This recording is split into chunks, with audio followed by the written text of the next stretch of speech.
My father is a clergyman in Holland. In our family, there has always been one who preached the gospel. It is my fervent desire that the spirit of my father and grandfather may rest upon me. This is he, Vincent van Gogh, 23, desperate to be a preacher. His story best begins when as a boy he wandered the moors of his father's parish in Zundert, a little village in the south of Holland. Zundert, I can see again, the radiant blue sky with the white clouds in it. Every path, the views of the fields outside, the church, the graveyard. Yes, especially the graveyard. For when as a child he passed these monuments on his way to church, he looked down upon the grave of his elder brother, bearing his own name, stillborn a year before himself, the same day of the same month, March 30th. And because of his parents' grief, the living Vincent, all during his early years, lived in the shadow of the dead Vincent beneath the tombstone. It was in England as a young man in pursuit of the love of God that Vincent at Ilsworth up the Thames took his place in church, and as he ecstatically wrote his brother Theo, Theo, your brother preached for the first time last Sunday. Let us not forget that we are strangers on earth, but we have a God and Father who preserveth strangers, and that we are all brothers. Amen. When I was standing in the pulpit, Theo, I felt like somebody who, emerging from a dark cave underground, comes back to the friendly daylight. In December of 1878, after a 3-month course at a school for evangelists in Belgium, Vincent set out to the coal mining district of the Borinage on probation as a lay minister. From this point on, Vincent's letters among the most remarkable in history. His letters to the one person on earth to whom he felt close, his younger brother Theo, who was commencing a career as an art dealer in Paris. These letters are Vincent's only bridge with life as normal men knew it. Dear Theo, here in the Borinage, life goes on underground instead of above. Oh, one might live here for years and never know the real state of things unless one went down into the mines. I should like to make rough sketches of the things I meet on the way, but it would probably keep me from my real work. In such a setting, Vincent plunged wholeheartedly to work, and soon the whole district buzzed with his extraordinary behavior. He gave up his warm room. He moved to a hut meaner than the miners, and amid the ash heaps lived on scraps as he nursed the sick and comforted the lowly. These reflections were made later, after he was dismissed by the Missionary Society for carelessness in dress and bearing, want of dignity. Theo, it is not merely the question of dress. It is a much more serious question, I assure you. It is simply that I have different ideas. I am not made of stone or iron, like a hydrant or a lamppost. To improve my life, don't you think I'm eager to? But I'm more afraid of remedies. Your advice to become an engraver of visiting cards or a bookkeeper or a carpenter's apprentice. Perhaps it is only a terrible nightmare. With or without our permission, the wind turns and we have a thaw. I still have some hope of a change for the better. Thereafter, 9 months of silence, and then... July 1880. My dear Theo, as molting time, when they change their feathers, is for birds, so adversity or misfortune is a difficult time for us human beings. One can stay in it or one can emerge renewed. But anyhow, it must not be done in public. A caged bird knocks his head against the bars of the cage, but the cage remains, and the bird is maddened by anguish. Look at that lazy animal, says another bird in passing. He has everything he wants. I am caged, and you tell me I do not want for anything. Fools! I beseech you, liberty, that I may be a bird like other birds. A certain idle man resembles this idle bird. Do you know what frees one from this activity? It is every deep, serious affection, being friends, being brothers. Love, that is what opens the prison door. But I must continue on the path I have taken now. In deep misery, I said to myself, I will take up my pencil and I will go on with my drawing. From that moment, everything seemed transformed for me. Thereafter, the two brothers were as one single human being. To Brussels comes Vincent van Gogh, struggling to teach himself drawing like a man possessed. I am in a rage of work. My aim is to learn to make some drawings that are presentable and saleable. Now, there are laws of proportion, of light and shadow, of perspective, which one must know. I have been drawing all winter now. My chief food is dry bread and some potatoes or chestnuts, which people sell here on the street corners. The main thing for me is to draw. The cheapest way would perhaps be for me to spend the summer at Eton. I can find subjects enough there. And so in the spring of 1881, Vincent arrives at Eton, his family's new home, his father's new church. What a job it is to make people understand how to pose. They only want to pose in their Sunday best.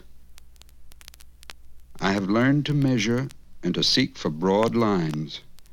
What seemed impossible before is gradually becoming possible now. Dear Theo, there is something I must tell you. A deep love has grown in my heart for Kay. Cousin Kay, a widow, and her child, who visited his family that summer. Kay, who replied to his proposal of marriage, no, never, never. I look upon that no, never, never as a block of ice which I press to my heart to thaw. And though he pursued her to her home in Amsterdam, asking to speak to her only as long as he could hold his hand in the flame of an oil lamp, and so doing until he faints from pain, all was to no avail. Convinced at last, resigned, Vincent leaves for The Hague to study with his noted painter cousin, Mauve. And there... Theo, I found a woman. Not young, not beautiful. She doesn't have a lady's hands, like Kay. A pregnant woman who had to walk the streets in winter to earn her bread. You understand how. I took this woman for a model. So far, I've been able to protect her and her child from hunger and cold. I cannot, I may not, I will not live without love. I am a man, and a man with passions. I must have a woman. Vincent struggles on, living with and drawing the girl he called Scene, his own. Today I mail you a drawing to show my gratitude for all you have done for me. In my opinion, it is the best figure I have drawn yet. I want to do drawings that touch people, so that people will say of my work, he feels deeply, he feels tenderly. What am I in people's eyes? A nonentity or an eccentric and disagreeable man? Somebody who has no position in society, the lowest of the low. I want my work to show what is in the heart of such an eccentric, of such a nobody. This is my ambition. And it was here that color came into the life of him who was to become one of the greatest colorists of all time. Theo, just think. I have been struggling for years, and now comes a dawn of real light. Theo, I sit down with a whiteboard before the spot that strikes me. I say to myself that that whiteboard must become something. I find that nature has spoken to me. It will be a hard pull for me. The tide rises high, almost to the lips, perhaps higher still. But I will sell my life dearly. I have been in bed 3 days with headache and toothache. Well, my youth is gone. After all, there are much better things, but sometimes, like now, it is hell. I should be very pleased if you had in your wardrobe a discarded coat or a pair of trousers to fit me. Theo, you know what difficulties I had with the woman when I wrote you last. Her family tried to draw her from me.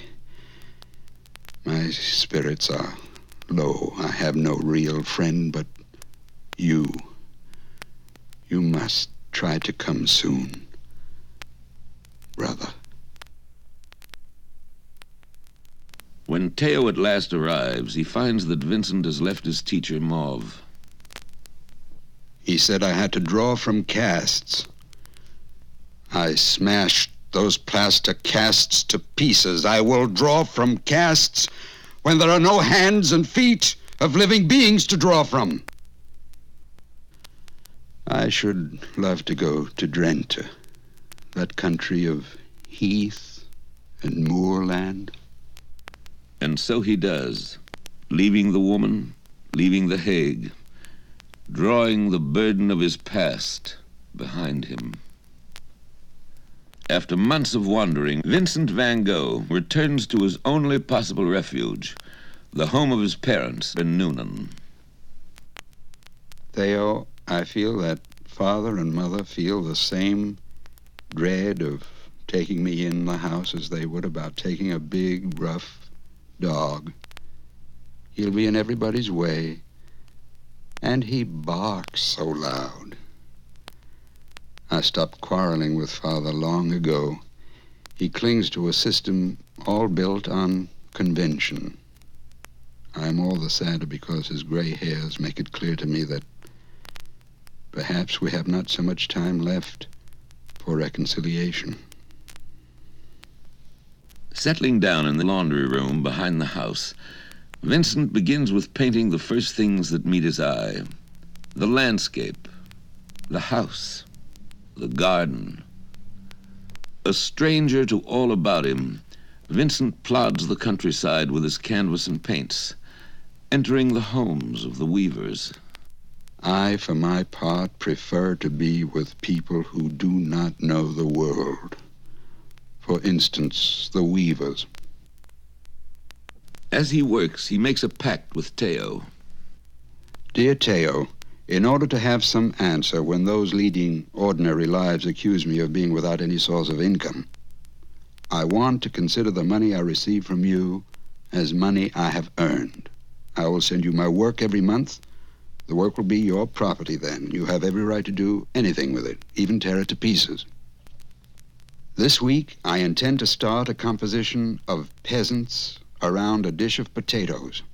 It may succeed or not, but I'm going to begin the studies for the various figures.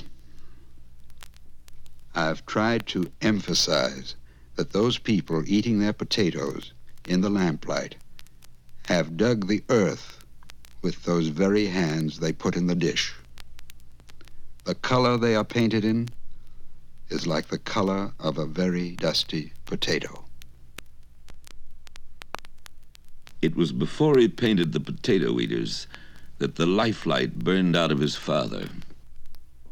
With his father gone, Vincent wrote, Sister takes excellent care of mother. It is freezing hard and working outdoors is impossible. So the sooner I can leave, the better. A plaque marks the abiding place in Antwerp of Vincent van Gogh when he left his native land, never again to return. He paints women of the streets in the manner of Rubens. She is a girl from a café chantant and said something very characteristic. As for me, she said, champagne does not cheer me up. It makes me quite sad. He's accepted as a student at the Free Art Academy, persisting even though demoted to a beginner's class, as the records still show. He pushes himself once again to exhaustion and a starvation level. I live without money for dinner. When I receive the money, my greatest appetite is not for food, though I have fasted, but for models. I am at the end of my rope. All my money is gone. Send anything, for I have absolutely nothing left. My time here has almost come to an end. Paris. Vincent van Gogh came unannounced in March of 1886, 33 years old, and less than 5 to go. Do not be cross with me for having come all at once like this. I have thought about it so much. Shall be in the Louvre from midday on. And so to the Louvre's Salle Carré, Theo hastens, finding Vincent moving in awe amongst the famous paintings that hang there. Finally, Theo takes his brother home. Anxious to get on, Vincent hurriedly enrolls under Félix Cormon. There he met Toulouse-Lautrec, who became his friend, and Émile Bernard. He labors diligently for a while on works such as these, but growing impatient with classroom studies, turns instead to life about him in his neighborhood of the Montmartre, and everywhere sees a picture. The Boulevard de Clichy, the view of Paris, the Moulin de la Galette. On the Rue Clausel, old Tanguy, the paint seller, lets him exhibit his pictures in his store. He paints Tanguy's portrait, placing in the background the Japanese prints he early saw and admired in Antwerp. Spellbound by color, captured by the varied styles of the Impressionist painters, he sets out to master this laughter on canvas. I'm seeking to harmonize brutal extremes, trying to render intense color in order to get used to a scale of colors other than gray. Into his life at this time came the painter Gauguin, a man who had deserted his family for his art. Haughty, aloof, strange, he held a fascination for Vincent, who envisioned under Gauguin's leadership his dream come true of founding a community of artists. When Gauguin left Paris, the company of wine, women, and fellow artists carousing on into the night soon palled on Vincent, making him impatient with Paris itself. It depresses me to think that even when it's a success, painting never pays back what it costs. Oh, I have a grudge against this rotten painting. The love of art makes one lose real love. Now and then, it saddens me. I feel like I'm losing the desire for marriage and children. One must have ambition to succeed, and ambition seems absurd. I am swiftly growing into a little old man. If I were not what I am, I should not paint. I will take myself off somewhere down south to get away from the sight of so many painters that disgust me as men. It was a dismal February morning in 1888 as Vincent van Gogh, eager for a cloudless sky, eager to see a brilliant sun, eager to establish his studio of the future, waited alone at the Gare de Lyon for a southbound train. He sits by the window, and as the train moves out, faces, without realizing it, his hardest and greatest days. He has 2.5 years to live.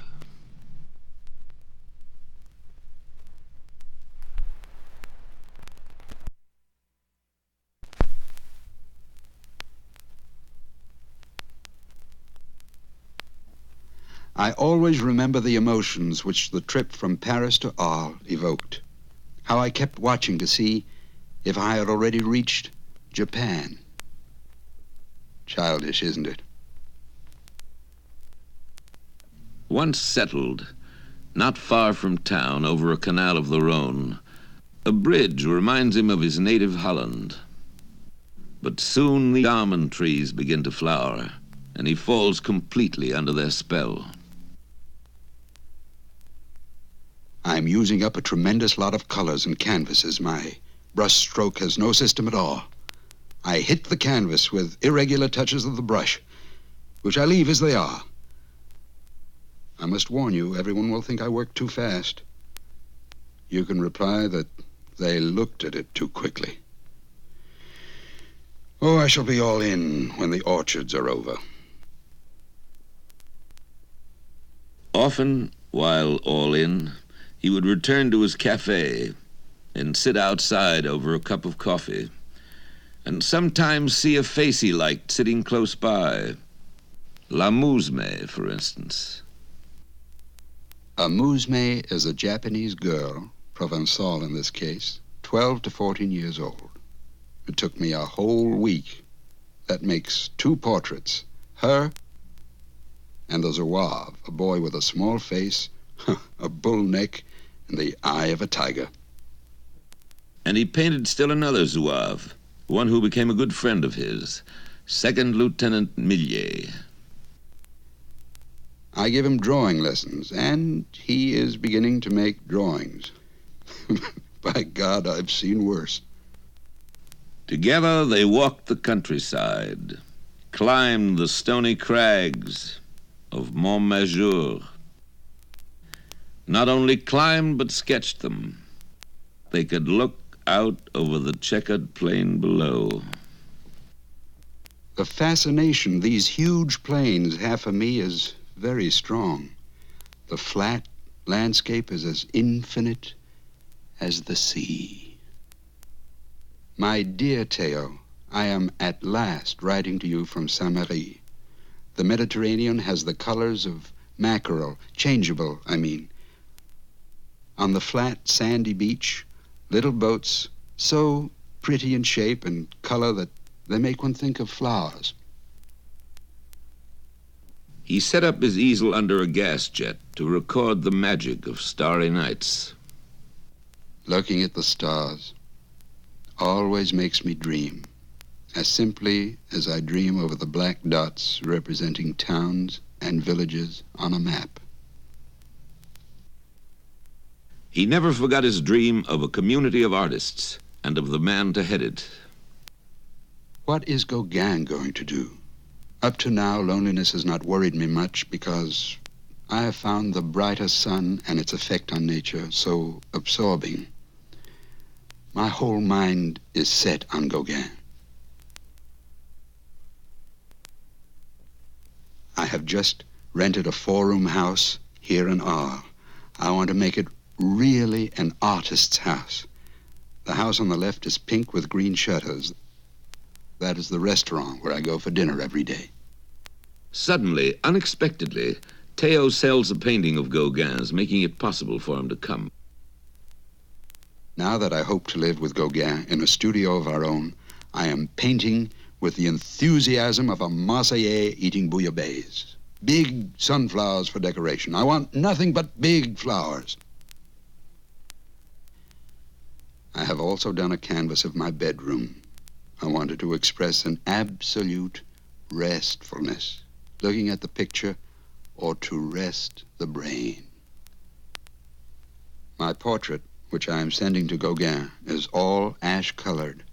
I've tried to convey not only myself, but an impressionist in general, a simple bonze worshipping the eternal Buddha. Only I've made the eyes slightly slanting, like the Japanese. Oh, my whole mind is set on Gauguin now. Early in the morning of the 20th of October, 1888, Paul Gauguin rapped on the door of the Yellow House. Vincent wired his brother, Gauguin has arrived in good health. They walked through the little town to familiarize Gauguin with it and Vincent with him. He is very interesting as a man. I'm sure we'll do loads of things. Gauguin and I are going to have our dinner at home today. I must tell you, he knows how to cook perfectly. As time went on, occasionally, if their budget permitted it, they visited the brothels together. And Vincent observed his attitude slowly changing. With Gauguin, blood and sex prevail over ambition. Our arguments are very electric. Sometimes we come out of them with our heads as exhausted as a used electric battery. I think myself that Gauguin is a little out of sorts with the good town of Arles, the little Yellow House, and especially with me. As Vincent awaited Gauguin's decision to stay or to leave destroying all he dreamt of, Gauguin painted him at work. Vincent's curious comment. It is certainly I, but I gone mad. He in turn painted the chairs they used, admitting later the foreboding in his heart. I tried to paint his empty place. Thus, what seemed bound to happen happened Christmas Eve on a dark street, according to Gauguin's memoirs written 15 years later. While on a stroll after dinner, he heard a step behind and turned to discover Vincent about to leap upon him with an open razor. Withering him with a word and a look, he sent Vincent on home, and himself thought it best to stay that night in a hotel. Vincent, it is said, alone, assailed by hallucinations, cut off the lobe of his ear. And then, as the local newspaper reported it next day, last Sunday night at 11:30, a painter named Vincent van Gogh, a native of Holland, appeared at number 1, asked for a girl named Rachel, and handed her his ear with these words, "Keep this object carefully." The police, informed of these happenings, attributed them to an unfortunate maniac. Next morning, in the bedroom he painted to symbolize peacefulness, Gauguin and the police found Vincent almost dead from loss of blood. Gauguin left word that he had departed for Paris, and while they took Vincent to the hospital, telegraphed Theo to come at once to the Yellow House. The hospital is still there in Arles, where for 3 long days Vincent van Gogh lay unconscious, under the care of Dr. Ray, whom he painted later. Afterwards, looking into his mirror with palette in hand again, I have no illusions about myself anymore. I shall do everything the doctor says. But as for considering myself completely sane, we must not do it. he was taken back to the hospital again, and ultimately, upon a petition of his neighbors, confined to his cell. My dear brother, I write you not as a madman, but as the brother you know. Here I am, shut up in a cell, under lock and key, and with keepers. What a staggering blow to find so many people cowardly enough to join against one man, and that man ill. Realizing his inability to look after himself any longer, he voluntarily seeks admission to a sanitarium at nearby Saint-Rémy and is accepted. I think I have done well to come here. What matters is that one should learn to want to go on living. I have a little room. Through the iron-barred window, I see a square field of wheat in an enclosure, above which I see the morning sun rise in all its glory. The poor souls here do absolutely nothing, not a book, nothing to distract them. If someone has an attack, the others look after him. I take the baths twice a week now, stay in for 2 hours. After a month, Vincent was permitted to work beyond the garden of the asylum, a guard accompanying him. The cypresses are always occupying my thoughts. It astonishes me that they have not been done as I see them. But peace was not long with him. One day, on a trip to paint a nearby quarry, after securing his easel amid the rocks to support it against the wind, as he began to work on his painting, a new attack came on me in the fields while I was painting. But I finished in spite of it. For 6 weeks, Vincent did not dare leave the room. He painted what he could see from his window. I see in this reaper the image of death, in the sense that humanity might be the wheat he is reaping. Do you know what I think? It is the same with people as with wheat. In the end, you are ground between millstones to become bread. He makes the difficult decision to leave Saint-Rémy. My surroundings are beginning to weigh on me. I have been here more than a year. I must make a change. He rejects firmly the suggestion that he be accompanied. I've tried to be patient. I've done no one any harm. Is it fair to be accompanied like a dangerous beast? In his office, the director of the hospital closes his records on Vincent van Gogh. May 16th, 1890. The patient has had several attacks during his stay. He was subjected to frightful terrors and tried several times to poison himself.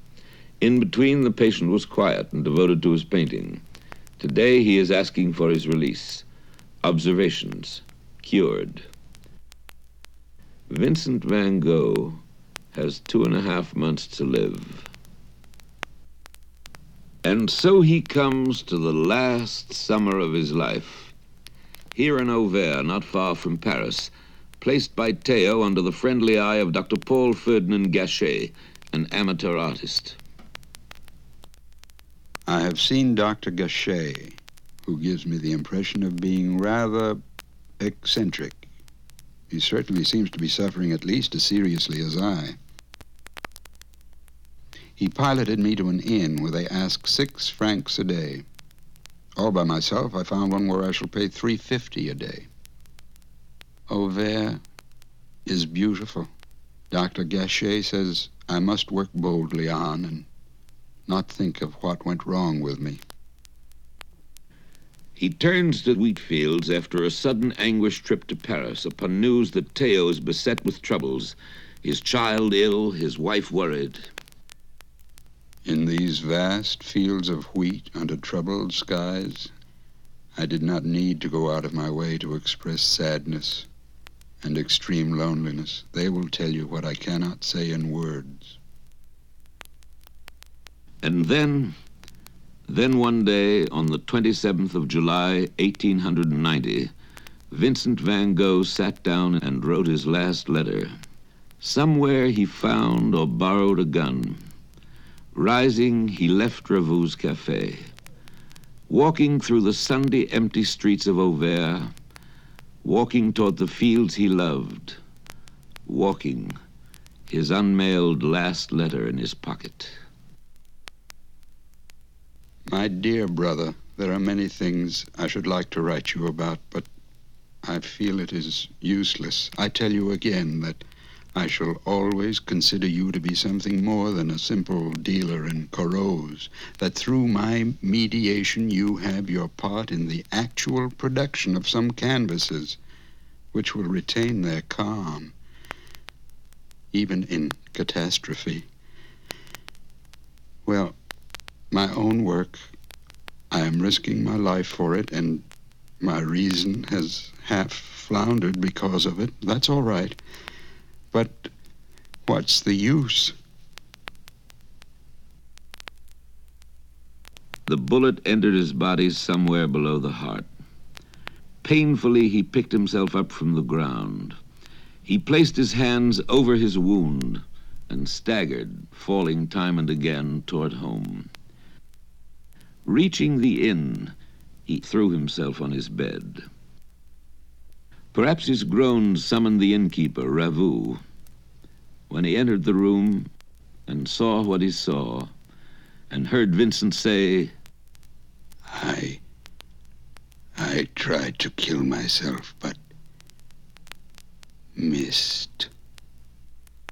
Ravoux rushed to call Dr. Gachet, who hastily arrived with his 17-year-old son, one of the two last surviving persons to see Van Gogh alive. Monsieur Gachet remembers much. He remembers how his father examined the wound, how extraction seemed impossible, how he dressed it, how he left him on guard as he hastened to send word to Théo in Paris. Remembers Théo next day, sobbing as he entered the room, and Vincent saying, "Do not cry. I did it for the good of everybody." All day long, Théo sat with his brother, who to him seemed determined not to recover. At 1:30 a.m. on July 29th, 1890, at the age of 37 years and 4 months, after he spoke these words, "I wish I could go home now." life left Vincent van Gogh. Some 800 paintings and 800 drawings since he began as an artist 10 years before, selling only one in his lifetime, and that for a trifling sum. His friends delivered him to the waiting ground to find the peace he was unable to find on earth. Is the whole of life visible to us? Why shouldn't the shining dots of the sky be as accessible as the black dots on the map of France? Just as we take the train to get to Rouen, we take death to reach a star. Are we not entitled to hope that there may possibly be other and better conditions for painting than here on earth? Thus ends the story of Vincent van Gogh, painter, who lived what he believed. Man is not on this earth merely to be happy. He is there to realize great things for humanity.